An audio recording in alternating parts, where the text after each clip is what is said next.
রোব রাতের এক নিস্তব্ধ প্রহরে পুরো মক্কা নগরী যখন ঘুমের চাদরে ডাকা, তখন প্রিয় নবী হজরত মুহাম্মদ সাল্লাল্লাহু আলাইহিসসালাম তার চাচাতো বোন উম্মে হানির ঘরে শান্তিতে বিশ্রাম নিচ্ছিলেন। রাত যখন গভীর হল, তখন হঠাৎ মহান আল্লাহর নির্দেশে ফেরেশতা জিব্রাইল আলাইহিসসালাম একটি অলৌকিক বাহন, যার নাম বোরাক। হাদিসের বর্ণনা অনুযায়ী বোরাক ছিল জান্নাতের এক বিশেষ প্রাণী, গাধার চেয়ে বড়, আবার খচ্চরের চেয়ে কিছুটা ছোট। তার গতি ছিল এতটাই দ্রুত, চোখের শেষ সীমায় গিয়ে পড়ত তার প্রতিটি কদম। নবীজি হজরত মুহাম্মদ সাল্লাল্লাহু আলাইহিসসালামকে যখন বোরাকের পিঠে আরোহণ করার জন্য বলা হল, তিনি শান্তভাবে তার দিকে অগ্রসর হলেন। কিন্তু নবীজিকে প্রথমে চিনতে না পেরে বোরাক হঠাৎ অস্থির হয়ে লাফাতে শুরু করল।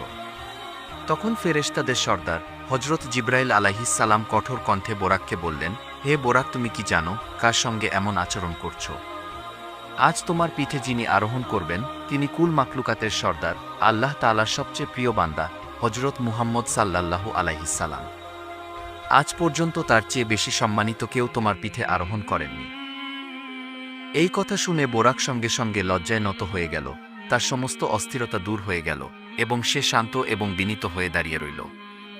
এরপর নবীজি হজরত মুহাম্মদ সাল্লাল্লাহু আলাইহিসসালাম বোরাকের পিঠে আরোহণ করলেন। নবীজির শাওয়ার হওয়ার পর হজরত জিব্রাইল আলাইহিসসালাম বোরাকের রেকাব ধরলেন এবং হজরত মিকাইল আলাইহিসসালাম লাগাম ধরে সামনে অগ্রসর হতে লাগলেন। এভাবেই শুরু হলো এক মহিমান্বিত এবং ঐতিহাসিক পথ চলা।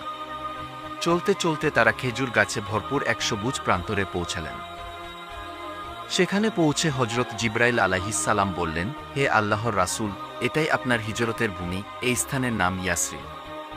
কিছুদিন পর আপনি এখানে হিজরত করে আসবেন, আর এখানেই আপনার নতুন জীবনের সূচনা হবে। নবীজি হজরত মুহাম্মদ সাল্লাল্লাহু আলাইহিসসালাম গভীর মনোযোগে সেই স্থানটি পর্যবেক্ষণ করলেন। এরপর তারা আবার রওনা হলেন। কিছু দূর অগ্রসর হয়ে তারা পৌঁছালেন একটি সাদা রঙের জমিনে। তখন হজরত জিব্রাইল আলাইহিসসালাম বললেন,